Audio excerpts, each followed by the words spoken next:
So before I introduce my guest today, let me first introduce the topic, which is endocrine surgery. I know it's a kind of a fancy title or a term, but let me make you familiar with this term.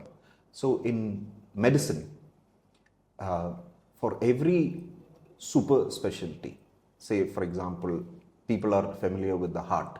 So cardiology, you have cardiothoracic surgery. Yeah, so the cardiologist is somebody who treats with medicine. The cardiothoracic surgeon is mostly because he's a surgeon, he would then be a specialist in operating on the heart. So you take neurology, which is a study of nerves. You have neurosurgery, which is a surgeon who operates on the brain, on the spinal cord, on the nerves, etc. So like that, I am an endocrinologist, means I treat hormone-related issues, namely diabetes, thyroid, etc., through medicine. So I'm a physician primarily and an endocrinologist. So my counterpart is an endocrine surgeon, means this surgeon is a super specialist in operating on the hormonal glands, and that is an endocrine surgeon. So today with me, I have Dr. Priyanka Rohit, a good friend and colleague, who is our endocrine surgeon here with us, part of our team. And it gives me great pleasure to welcome you to the show. Thank you, sir, for having me here. And I'm very happy to clear the doubts or to discuss the topic which usually our patient ask us when they come to OPD.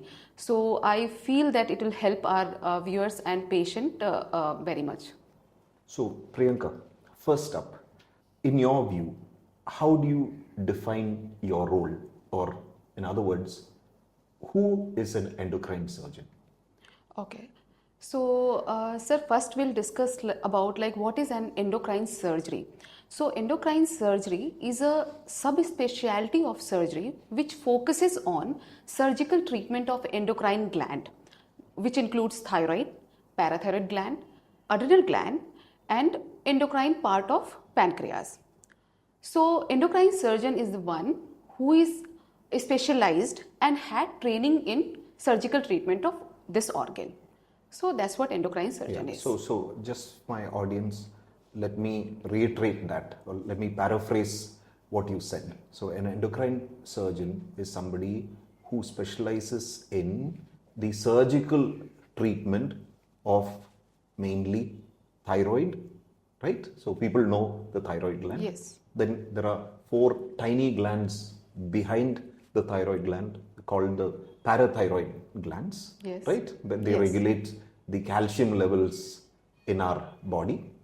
Then you have tiny 2 very important glands above your kidneys, called the adrenal glands. So people, it's not a common thing, but they have high blood pressure or fluctuating blood pressure levels and all that, and that can be because of a tumor in the adrenal gland. Yeah. And an endocrine surgeon, which means you are the specialist in surgically treating that condition. Yeah. Then we have the pancreas, right? Yes. Some people, rarely. And diabetic patients also can have masses on their, means lumps in the pancreas, yes, which you help surgically remove when somebody has a problem of that kind. Then there are the rare, for example, the breast mass also can come to you because they are also an endocrine active, means they respond to hormones, right? Yes, sometimes that even in the breast also, but it's very rare. A neuroendocrine tumor can be there, but that is very rare. So commonly what I already told you, we treat mainly those organs. So Priyanka, when we talk about endocrine surgery and the collaboration between an endocrinologist and an endocrine surgeon, one of the meeting points, the commonest point where we interact is a thyroid lump, because it's a common thing, isn't it? Yes, sir. And every day I have mainly women, but not only women, males also come to me with this problem, and then I, assess and send them to you. And I'm sure my audience would want to know how common this is in your practice, and what is the message that you want to give to our audience about a thyroid lump or a thyroid nodule, as we call it. So, yes, sir. These days we are seeing that, thyroid nodules are very common and it affects mostly women. Correct. So, these days what we have seen that health checkup awareness among people have increased. And that's why whenever they go, many hospitals, they like As a ultrasound master has checkup, become as a master checkup. yes, ultrasound has become a part of the routine health checkup. Correct. And that's why even a small nodule, less than 1 centimeter nodule, also is getting picked up very regularly and routinely. Yeah. And that's how patient comes to us with the because the pickup rate has increased, and even a small nodule is coming under notice very regularly.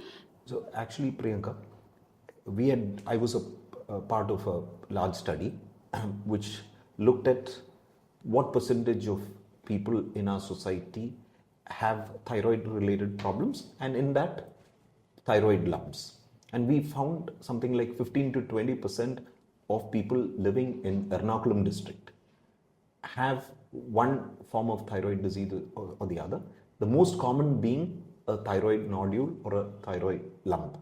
So therefore, I think our audience ought to know about this a little more, because it can be very common, more common than we imagine. And I'm actually glad that we are discussing this, and I'm discussing this topic with you. Yes, definitely, sir. As a follow-up to our previous discussion about thyroid nodules or thyroid lumps, so what are we afraid of about thyroid lumps? Can this turn cancerous? Is there a chance for malignancy? And that is what everybody wants to know. So can you just enlighten us about this